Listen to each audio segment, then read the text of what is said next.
Tonight, we want to introduce Mr. James Rolf with Rolf Preservation Works.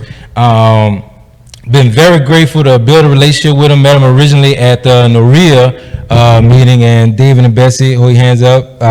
They are representatives for New Orleans Real Estate Investors Association, and we just continue to build a relationship. We have some mutual friends in the business, but I am excited about the service that this consulting firm actually offers. So with investors, I know we always look at the ROI, we always look at the profit, we always look at the rehab costs, but with historic tax credits, what we're gonna learn tonight is there are some additional savings and incentives that the state wants us to take advantage of, that the federal government wants us to take advantage of, and it's actually in our favor and a benefit for us, but it is not easy, and that's what we'll talk about today. And having a consultant like James Rolf makes it easier to take advantage of those different benefits. So without further ado, everybody put your hands together for Mr. James Rolf.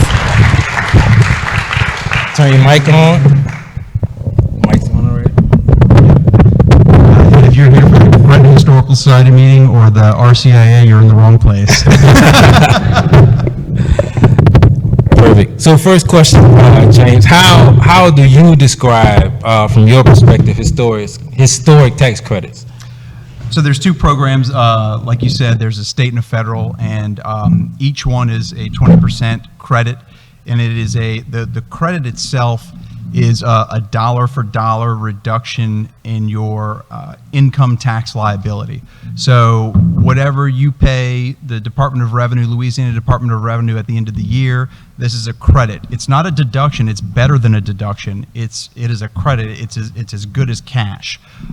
Same thing with the IRS. If you have capital gains, that's an excellent use for the federal credit. So that's one way of doing it. And it's a lot of savvy investors will use these, and they'll try to do maybe one tax credit project a year and essentially pay $0 in taxes at the end of the year. Perfect. So in addition to the $0 tax a year, what are some other benefits of historic tax credits? Typically in historic districts, property values are higher. There's higher resale value. You come off as being the good developer. You build rapport with the city that you're working in. You're taking buildings that are blighted or buildings that are just have sat vacant for years, and you're turning them into something incredible, something that's producing property taxes, and that really puts you on good terms with the city if you're trying to get a permit, or if you're trying to get a zoning variance or something like that to make your project work. So there's a lot of ancillary benefits other than just the cash value of it. And a little bit about what we talked about on a Zoom call. When you talk about those cash values, tell us a little bit more about the market that exists for those tax credits. So the state credit is, again, it's a 20% credit, and the biggest difference between the state and federal credit is the state credit is transferable, so you can sell it. People have used that credit as they've bartered a deal to where that is the down payment for the bank. They will sell the credit. They will even pre-sale the credit to where if an investor knows, another investor, a tax credit investor who would like to buy the credit, knows that you're going to produce $100,000 worth of credits, they may buy that from you first in the form of a bridge loan and give you like $85,000 just to close that gap in your funding. Yeah. When you say close the gap, so another question I wanted to ask, 20% of what? 20% of construction costs. The technical term is qualified rehabilitation expenditures. Mm-hmm. So it's basically everything except for your acquisition costs. If you are paying interest on a construction loan, that counts. All your soft costs count. My fee counts. Just like as if I were an architect, right? It's a soft cost. So your architect fees count. your utilities count, all of this. Basically, everything except for landscaping and appliances will count. And again, not the acquisition costs. You got an example of how that 20% looks in like a real world example? Sure. Yeah, help us out, because I get what you're saying, but I want to be able to see it. Okay. I'll give you two examples. I'll give you a big one and a small one. Okay. And they're both here in Gretna. The building that we're sitting in right here was my first tax credit project. And yeah, so you probably won't see very much in here, except there's some replacement flooring in here and there. It was mostly the exterior of the building. So it was both the church itself, they completely stripped off the elastomeric paint. It wound up being a $2 million project, and the church can only raise so many funds to pay for it. So we applied for the credit, and they could only do the 20% because they could only sell the credit. They have no federal income liability, and they can't sell that. So they had 20% of $2 million. They had $400,000, and they were able to sell that, and it was a really sweet deal. I through my other full-time job, I deal with a lot of CPAs who deal specifically with tax credits, and I just made a phone call and said, hey, my church is doing tax credits. We got to get the highest possible value from them. Do you have any clients who can use the tax credit? And we wound up selling the tax credit for 91 cents on the dollar, which is really high. So that's an example of a really big project. I'll use a double that I bought on this street, down the street. It was it was not a full gut. One half, as is typical with doubles, one half was worse than the other. The owner's side was nice and the tenant side was not so nice. And but after I renovated it and I put about $70,000 into it, including some foundation work, the tenant side became the more desirable side, and that was a buy and hold. And for that one, I put $70,000 in, and I got $14,000 back in the form of a tax credit. Now I'm using that myself because you can use it over 5 years, and it's more valuable to me that way. But those are two ends of the spectrum. I think those are great examples. So which professional do we have to keep in the loop that we have these tax credits? Is my CPA, who should know that we got these going on besides you? Right, yeah, well, yeah, and let me make a disclaimer, I am not a CPA. So any financial advice I give you is just my own opinion, and I'm not an attorney either. But I do work closely with the CPAs. I do have a very deep understanding of the finances involved, and I can give you the questions to ask your CPA. But as far as professionals go, other professionals go, yes, CPA. Sometimes you need an attorney, more than just a title attorney.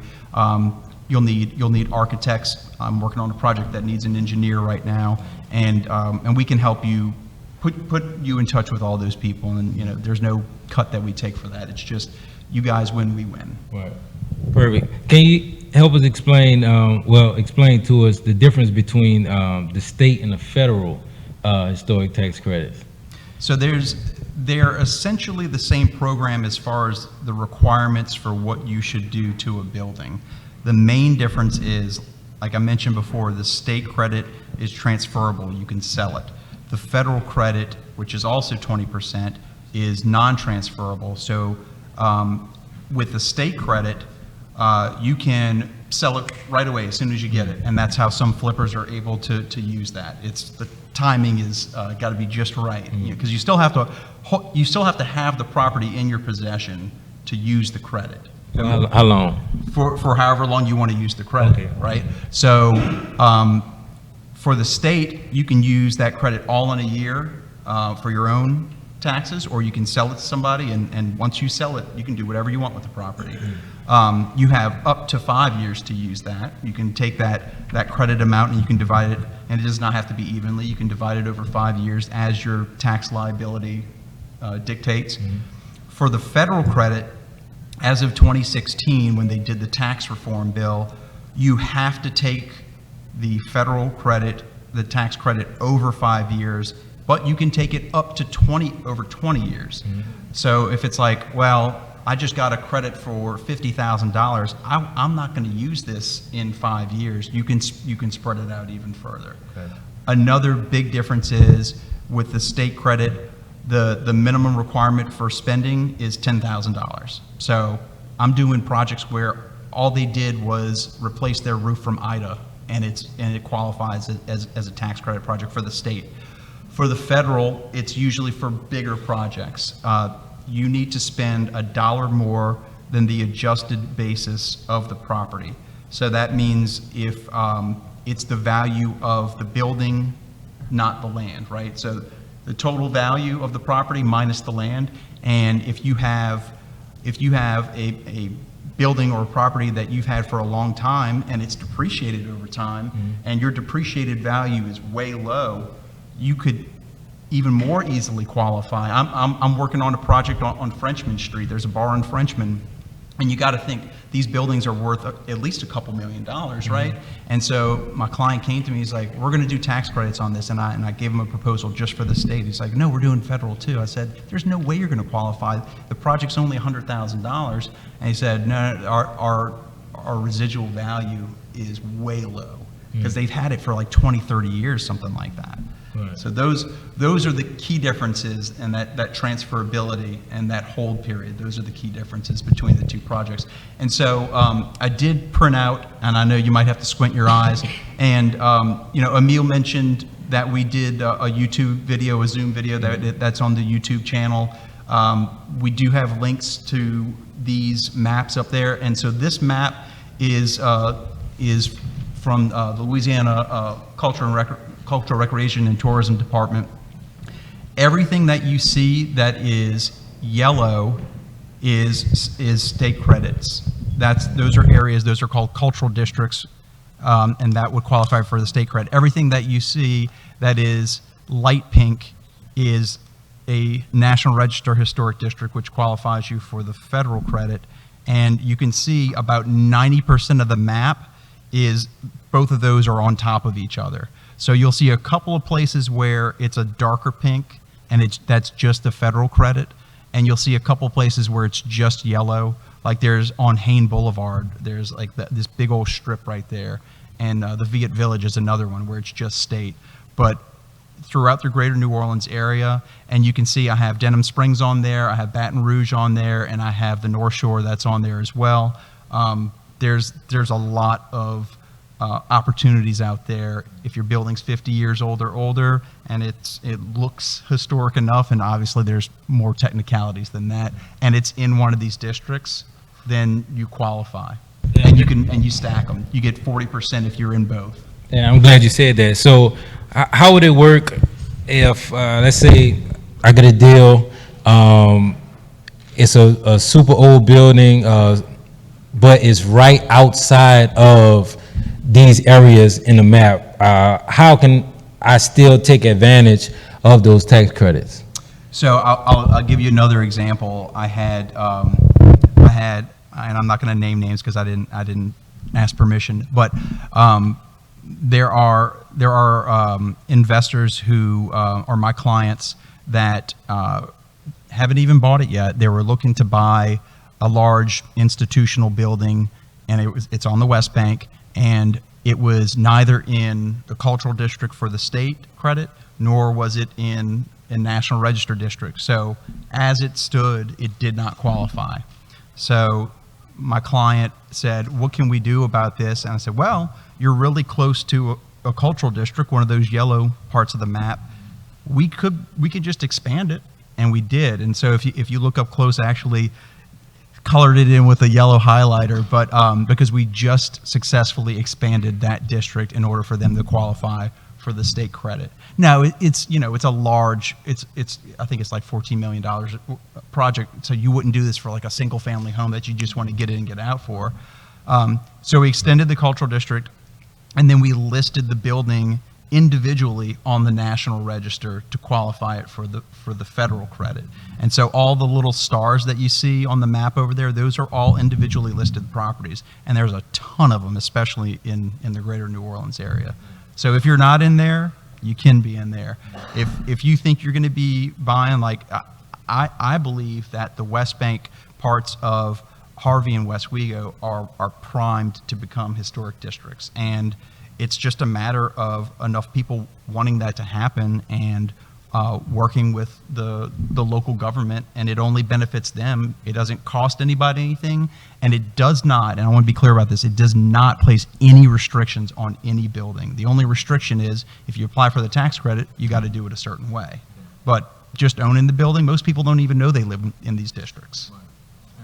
So what does that process really look like to take advantage of these? So are we just talking about, is it an application? Is it like a board meeting? What does the process look like to extend and take advantage of those? What does it look like? I'll give you the highlights because I will bore everybody to tears if they haven't already started drinking. So for the cultural district, it's relatively easy. It's about timing. It's with the state. The application deadline is in May. You put an application in. You give them some data about what cultural entities are there, and some other supplemental information, and they review it. And then in October, they designate the new cultural district, either new or expanded. So 6 months for that, right? So it's a long game. The National Register, it just depends. Sometimes it's super easy, and you can just you can submit what's called a preliminary determination, and you submit that whenever you want. And if it's the Park Service that runs the federal credit. If the Park Service is like, yeah, that looks good, go ahead and start your work. So simultaneously, you will be going through the listing on the National Register, which can take 6 months, a year, whatever, but they're already preliminarily qualifying you to where you can move forward under the assumption that you are likely to be listed and approved and get that federal credit. So in the YouTube interview that we talked about, you mentioned that these historic tax credits are not for all developers. They are not created equally. So tell us a little bit about what you meant by that, because I know as a consultant you get people with unrealistic expectations. You got to kind of talk them down to reality. So why isn't historic tax credits, even if the property does qualify for it, right, why might it not work for a particular developer? I wouldn't say unrealistic expectations. Every developer, every investor has their own idea of what they want, and honestly, what works for them. I'm an investor. I don't use tax credits on every project. I'm doing new construction right now. I'm doing a flip right now in Metairie, and tax credits have nothing to do with that. I like to do tax credit projects for buy and hold because it is just gravy on top, and it makes those numbers work. But not every project will work. If you're somebody that likes an open floor plan and you do that to all of your shotgun houses that typically had those first two rooms as divided, this is not the program for you. Those two spaces are sacred. Yeah, it's called a double parlor. I don't know why, but so if you like to blow out walls left and right and just have this one big open floor plan, it's not going to work for you. In the rear rooms, it'll work. I don't want to paint the wrong picture. You do have to keep doors, floors, windows, moldings, things like that. But if it's bad, it's bad, and it can be replaced in kind. It just has to look historic, right? And so as not to scare anybody off, you can HVAC, electrical, plumbing, all that can be new, right? Bathrooms, kitchens, all that can be new. So you can take an old building and modernize it while keeping the historic character and that charm, which is the reason why people buy in historic districts anyway, even though they might ruin a building. Yeah. But they get the benefit of the property value because everybody else is keeping it historic. So sometimes it doesn't work, and sometimes you're just, again, you have the space programmed. You may have agreements with a tenant set up, and Elridge told me I could call him out on this. So Elridge and Anitra are clients of mine, and they were referred to me by another client, and they said, look, we got these buildings, we heard about tax credits, what can we do? And I said, well, let me come out there, let me take a look at it, let's see what we can do. And so I'm taking pictures, they're telling me what they want to do, I'm writing things down, and I was like, okay, you might not be able to do this, or might have to change this around. And I said, before we go full-blown tax credit application, let me just make a call with the tax credit reviewer, those who say yay or nay. Let me just see if what you want to do is feasible. And it wound up not being a good fit, because the restrictions that the tax credit reviewer, which I did not agree with, wanted to put on the buildings didn't line up with what they wanted to do with the space, and the numbers that they had in place with the tenants that they had lined up. And that's okay, but we were still able to help them, because there are, and I know I'm jumping ahead here, but there are other programs that pair really well with historic buildings, even if you don't do a tax credit project. And there's a property tax abatement program that you can freeze your property taxes in parishes throughout Louisiana at the current rate they are. So you buy a blighted building that's, a couple $100s a year in property taxes, you could freeze it for 5 to 10 years. And so that was kind of the silver lining of this process. It's like, we can't do the tax credits, but we can still save you some money. So, yeah, that's great. So, and that is one of the next questions. So, in addition to historic tax credits, because I know you eat, sleep, and breathe these programs, and you know what's coming down the pipe. For people in that position where, look, I just don't want to deal with it, it's too much paperwork, or the repair costs are not high enough, that 20% just doesn't work for me. What other programs that you've seen that can still be beneficial to investors that we can come to Rolf Preservation Works and get consulted on? I got a really good one that just, since we last spoke, actually just came up. There's a triplex in Central City, and I mean, this thing has fallen down. I looked at it as a preservationist. I looked at it, I was like, that thing's a teardown. But then we got the engineer out there, and he went up there and he jumped on top of the floor, and he's like, we can do this, and this, and secure it. So, but it's going to be costly. And in that case, we are doing the tax credits on it, but it's not enough. That 40% is not enough to justify saving this building. And the reason 40% of what? I'm sorry. 40% of the construction cost Okay. to fix this thing with the additional shoring work, and I mean, this thing is like falling down.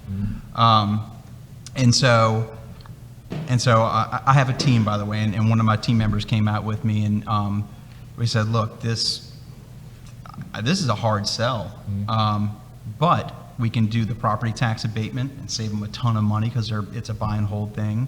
The Preservation Resource Center in New Orleans does a preservation easement, to where if you place a perpetual easement on the property, they will, there's a value that they'll come up with that is essentially the amount of money that you will lose by not tearing down and redeveloping this. And so that's a one lump sum tax write-off, and we were estimating for this one, it was like $150,000 tax write-off. And how do they define easement? So, I mean, an easement is you are preserving it, and the Preservation Resource Center holds the easement, and they'll check on it and make sure that it is preserved in perpetuity. This particular triplex is very special to that part of Central City, so it's not just some house. But it is something. It's like you can't heavily modify the building. Even years from now, and they don't intend to, and that was a good fit for this client, because they're going to hold on to this thing forever. At least they think they are. Yeah. So it's like, okay, so now we have 4 programs that we're stacking to make this deal really work for them. Which 4? And so it was the state historic, the federal historic, the easement, There's another program that's called facade easement. It's a preservation easement and the property tax abatement. Okay. For bigger projects, and we're talking about in the millions of dollars, there are other programs that easily stack on top of the historic credits, and that is low-income housing tax credits. And usually you need like a $7 to $10 million project for that. And then there's also new markets tax credits, and there are certain projects that you can stack all of this and get like something like 60 or 70% of your expenditures paid for by way of tax credits. Wow. There's also, and this is like really reaching out there, this is for some big developments, but there's CDBG funds, community development block grants that you can use. And I have clients who are using state, federal, low-income housing, and CDBG funds, and so that's their capital stack, and that's how they make their numbers work when less savvy investors might not be able to make it work, and they'll just pass by the deal. Yeah. So if let's say I'm a broker and I have a client that has a historic property and it's right outside of these historic districts, I refer them to speak to you. What does that process look like from start to finish to get them over to make that property historic tax credit, and we can put it under contract and my buyer gets the property and we get the deal done? So that's if they're outside of a district? Correct. We would meet at the property first, and by the way, the first site visit, the first consultation, we don't charge for. I don't think that's fair, especially if we don't know if it's going to work or not. I don't give my knowledge away, but I feel like it's worth building relationships to go out there and talk to people, because word of mouth goes a long way. But we'll go out there, we'll look at it, and we'll see, could we place this thing individually? Could we list this thing individually on the National Register? That's usually a little bit easier than extending a cultural district. I had a preacher from a church in New Orleans East who reached out to me recently, and he said, we're just outside. Could we set up a cultural district? And I said, I just did one. So yeah, if you have enough people who are willing to do that, we can do that. But again, it's usually a 6-month process. And so at the onset, I will try to set expectations. I will let you know that it's feasible, this will qualify, or I'll say, this probably just won't work for you. Yeah. And that's good. So in the initial, and we're about to take questions. So in that initial meeting, let's say if I am a broker, this is my client, we can get enough information on that initial meeting to say, yes, we want to put this property under contract, and it doesn't have to be contingent upon the historic tax credits, because you're pretty confident that you could slam dunk this if we close on it. Right. Okay. And I'll be honest, I try to manage expectations. I never try to sell anything that's not real, because in the end, I look bad and then the client loses. Right. But I'll get calls from Steve about our two Steves in the audience, and they're like, hey, we're looking at this project, what do you think? And we're thinking about buying it. Talk us through it, and I'll get on my computer, pull up the map, and then I'll look it on Google Street View, and I'll be like, it looks historic, and I'll pull up some old maps that tells you approximately what age it is, and I'll either say, yeah, we can do this, or I don't know, it might take some doing, or it's not going to qualify. Yeah. So. Last question. So with clients, how you describe the difference between restrictions and preservations? Because I can hear that you can get these tax credits with no restrictions, and then once we get into talking to the architects, you can't do this, you can't do this, you can't do this. So those sounds like restrictions. So how do you explain the difference between restrictions and preservation? Well, to clarify, when I was talking about restrictions, just by being in one of these areas on the map, there are no restrictions, right? I mean, the only restrictions are local, HDLC, VCC, in Gretna it's HDC, Historic District Commission. those are restrictions. If you want to go for the tax credits, you can call them restrictions, but they're actually guidelines. It's the Secretary of Interior standards for rehabilitation, and there are certain guidelines that you need to follow. And it's not black and white. It's you can work with it. You can work with the tax credit reviewer to say, you know, this part of the building wasn't original, or, you know, this part of the building isn't that important. We want to modify it this way, and they'll be like, yeah, that, and their expression is that meets standards, Secretary of Interior standards. So there's some flexibility. There's some give and take. Yeah, perfect. We're gonna take questions from the audience right now. So just raise your hands, and I'll just point to you. Stand up. It's a pretty tight group, so we should be able to hear everybody's questions. John. You mentioned a couple times that it's possible to expand the cultural district and even the national historic district. But in reference to the cultural district, what makes a cultural district a cultural district? And how close do you have to the boundary to stretch it out a little bit? Right. In true Louisiana politics fashion, cultural districts have very little to do with preservation. That's why it's not an historic district. What they want to see is like an anchor resident, like a commercial or institutional resident, that there is a cultural component, be it artists or cooks or musicians or anything like that, something that contributes. It can't just be just a neighborhood of residential and nothing else. That's kind of a stretch. You need to have kind of like an anchor tenant, basically. And so it more often than not, neighborhoods or cities are establishing new cultural districts. If we just got lucky on this one on the West Bank, and it was like somebody had purposefully left out a couple of parts of the map, and we just filled that in. It was an easy sell, minus one of the preachers who just didn't understand what they were about and how it would not affect him negatively. So did I answer all your questions? Yeah, I think so. Okay. Yeah. Go ahead. Hey, so first of all, do you do it outside the state of Louisiana as well? Yes. Okay, so that's good to know. For the portfolio I just started building in Mississippi, because I'm pretty sure those are less if I qualify,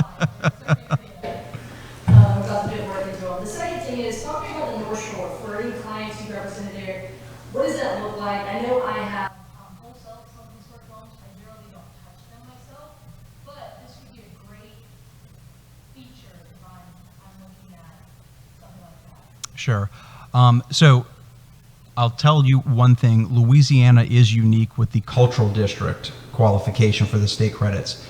There are, I want to say it's like 39 or 42 states that have a state credit as well. And remind me to send you that link if I haven't already.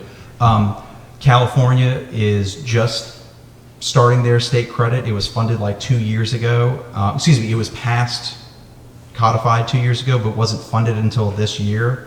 And it actually hasn't even begun yet. They haven't even put the regulations out. In fact, the client that I have that I'm putting a building on the register for, we're probably going to be the first state credit over there. So that I use as an example because a lot of states, and I'll have to look at what Mississippi is, but a lot of states, you either have to be on their state register, or to qualify for the state, they just want you on the national register or in a national register district. So we can look at Mississippi. I did look at Mississippi recently, and it didn't seem like a big stretch. The North Shore, I have not done a tax credit project on the North Shore. I know the Southern Hotel is probably like one of the best examples of a tax credit project over there. They just knocked it out of the park. So if you want to talk to them over there, I've looked at a couple buildings. We've done building assessments and surveys of historic buildings over there, but I have not done any projects yet on the North Shore. I mean, it it doesn't really matter. It's still in the state of Louisiana. It's all goes through the same people.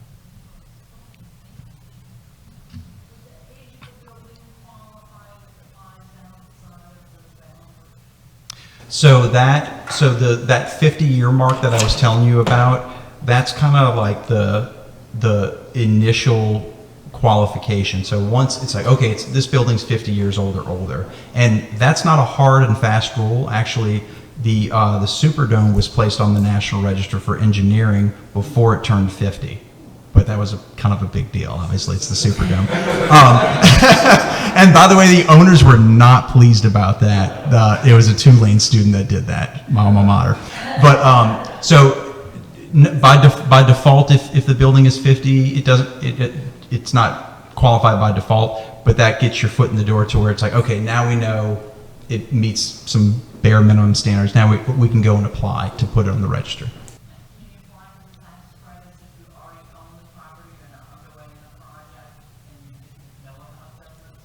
Yes. It's not my favorite, but those types of projects seem to be attracted to me. I'm dealing with one on Maroney Street. I mean, the sheetrock's floated, the floors are refinished. They're like on punch out right now. And that is a challenge, especially if they've done something that would have not been qualified. So the term that they use is it's any work that is already done before approvals is done at risk. And so I'm submitting the application, and they removed one door and one window, and they changed an arched opening into a squared opening in a very prominent space. And before I even submitted the application, I asked my clients, who are actually in England, I said, "Are you okay with changing this back?" And so we're way over budget. Yeah, probably. We really need this credit.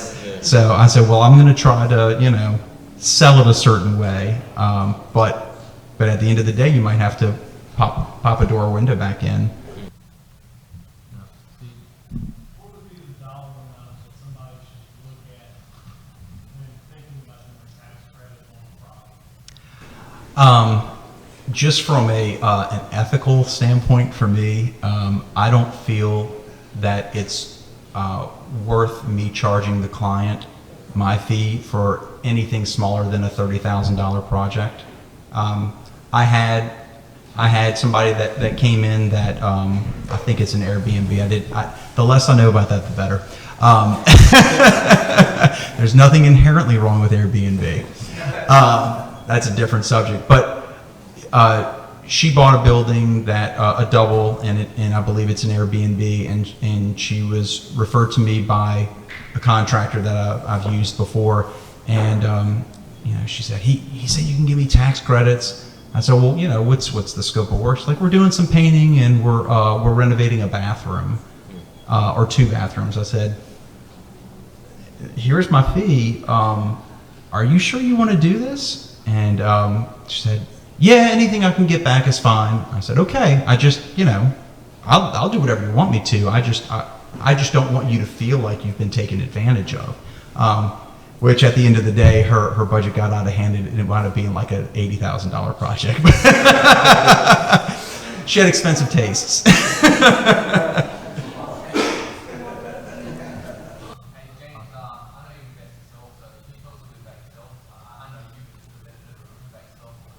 Sure.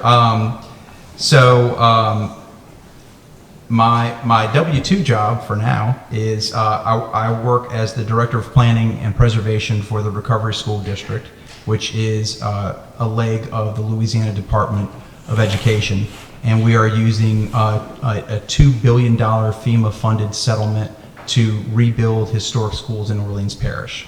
And that is what really catapulted me into my business background is what really catapulted me into learning about the complexities and all crazy leverage financing and all these different parts of the capital stack, because we had to get super inventive when it's still owned by the school board, but it's being used by the state, and you're not supposed to be able to use FEMA funds to do it, so we did some crazy leverage financing to get that done legally. I started Rolf Preservation Works in 2018 for this project, for St. Joseph's. I got tired of telling people, no, I work for RSD, I don't do consulting, it's just, so I got tired of saying no, so I was like, all right, if I'm gonna do this, I'm gonna protect myself, I'm gonna form an LLC, and it's really been snowballing ever since, and I'm not saying that to brag, I really enjoy what I'm doing, and if you've ever met me, you know I will talk about this forever, and the word of mouth thing is what's really expanded the business, and it's led to really good partnerships with, I have a team of 5 now, which that just like happened, it felt like overnight, and we've expanded our services too. We don't just do historic tax credits, we do project management, we help draw buildings, we can't stamp them, but we have architects who can. We will do the property tax abatement. We will do virtually anything and everything dealing with a construction project, and we're not afraid to learn, and we're not afraid to tell you we haven't done this before, but if you want us to do it, we can do it. So. Man.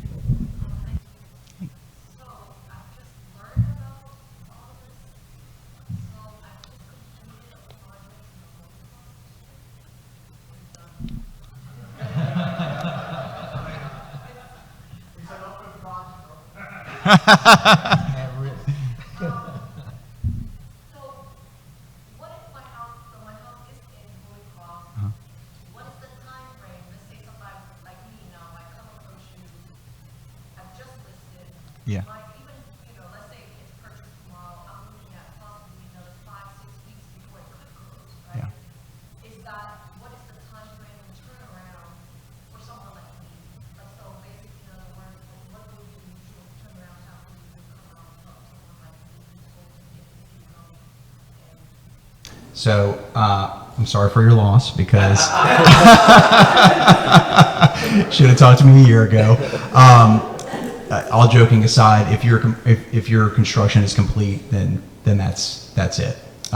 Yeah, the application, without diving deep into it, is it's a 3-part application. Part 1 is to take pictures before you do any work, and if you've started construction but you're not finished with construction, the second part of the application requires that you take pictures of where you stand in the project as is. So.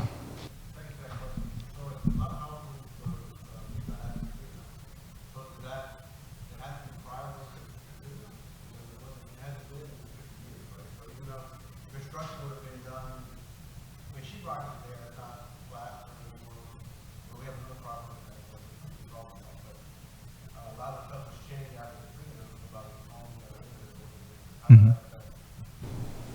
It depends. It's a case-by-case basis. If they completely stripped it of anything historic, all right, like if they took the decorative brackets off and the columns and everything like that, if it does not look historic at all, aside from like the roof line, it won't qualify. But I've had projects where it's like the interior looks completely new, like 2020 new, but they want to do some work on the outside of it. That's okay too. I've had projects where that have been approved where somebody replaced the windows a couple years ago, which is a big no-no for tax credits, is popping in vinyl windows. Yeah. So you're like, is that like 2 strikes for y'all? Yeah, look, windows are a very sore subject for people that want to do tax credit projects, but we can walk you through it.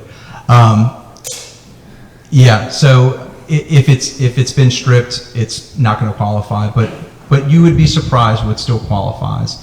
Bad renovations that just covered up some things, they still qualify. There are, I have a potential client who bought a house that has been gutted, and the previous owner ripped out the wall between those first two rooms. And I had a conversation with the SHPO, it's the tax credit reviewer.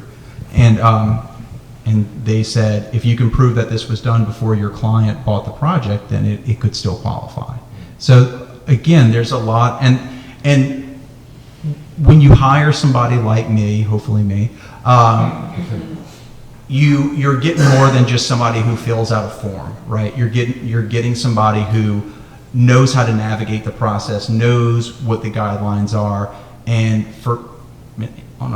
in my opinion, it's somebody, you're having somebody who has this rapport with these reviewers who they know that I'm going to do right by the building and my client.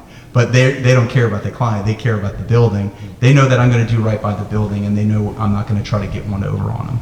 And so having that relationship, having that rapport is like, I think that's my most valuable commodity as a tax credit consultant. Do you work for the tax credits? I cannot do that. Now, I've been asked that before. Somebody asked me that if I work for the Department of Revenue or if I ever have. And like, I was getting grilled by a potential client, and they're like, you really know a lot about this. Are you sure you never worked there? Because that seems to be unethical. No.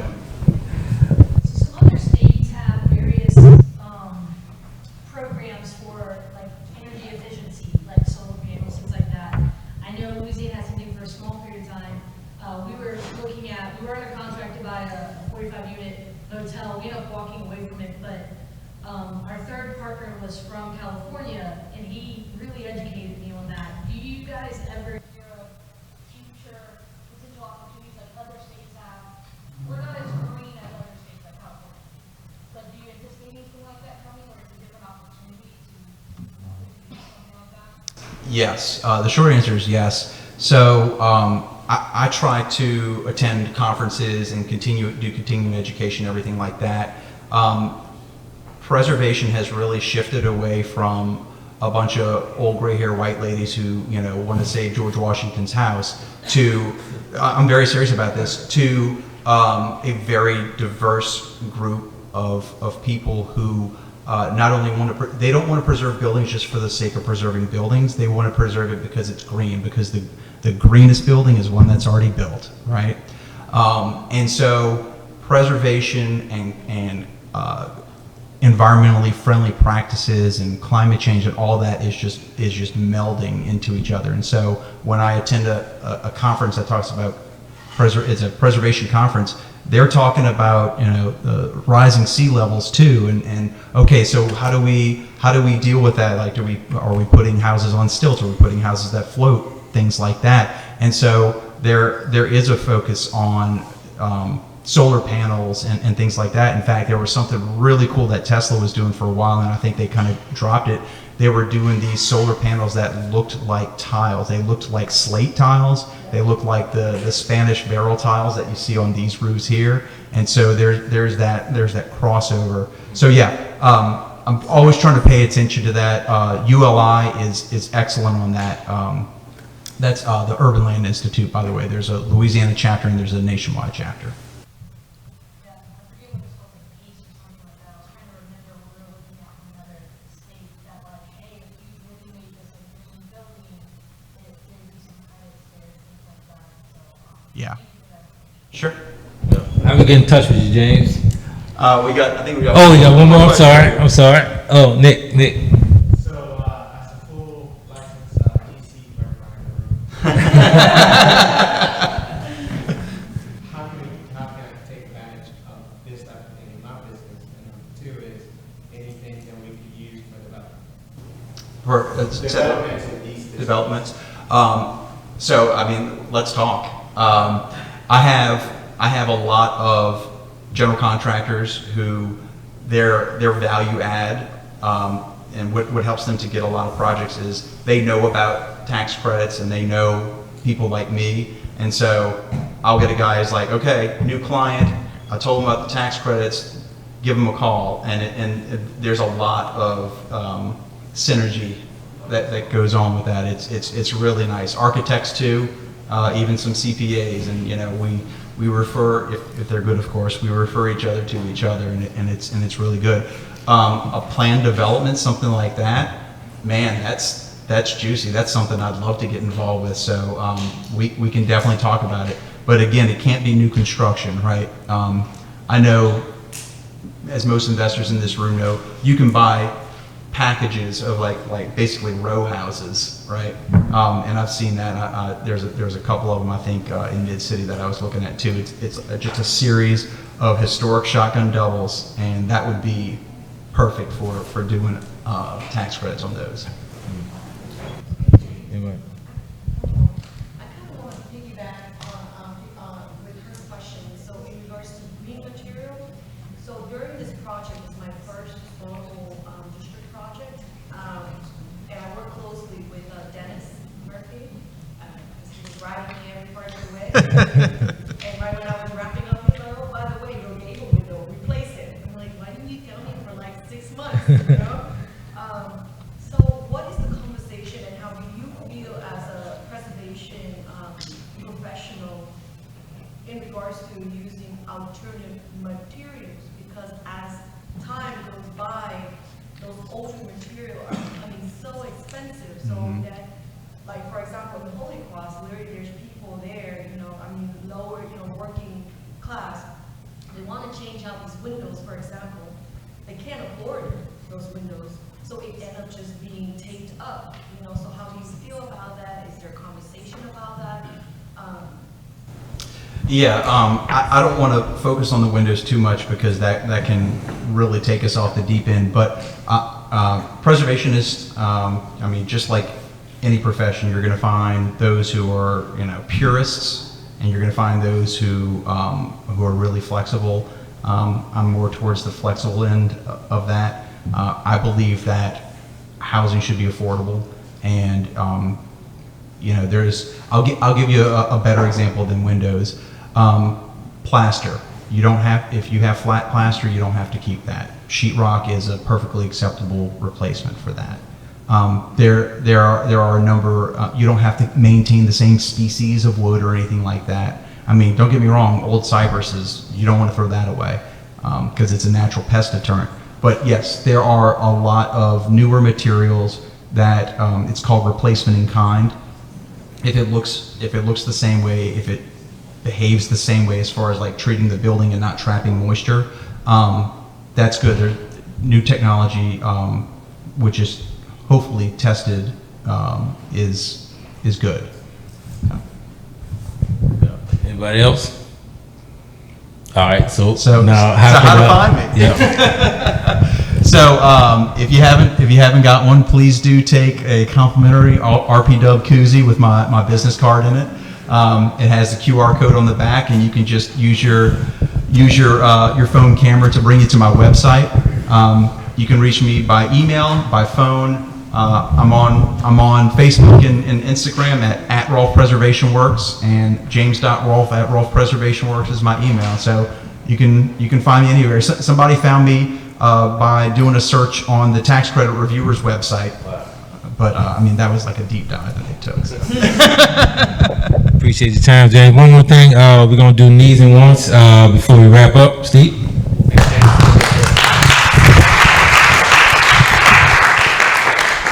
That was really good content, James. Appreciate that, man. Thank you. So look, guys, glad to have you all here for the Real Estate Investors Meetup. We really want to do these things to get everyone in a room, to get people working together and networking so we can all do deals together. I am starting to see a lot of people do deals from this group. I know myself personally, I did deal with Eldridge and Anitra, which I met through this group. And I know other people who have been doing the same thing. So that's really what this is about.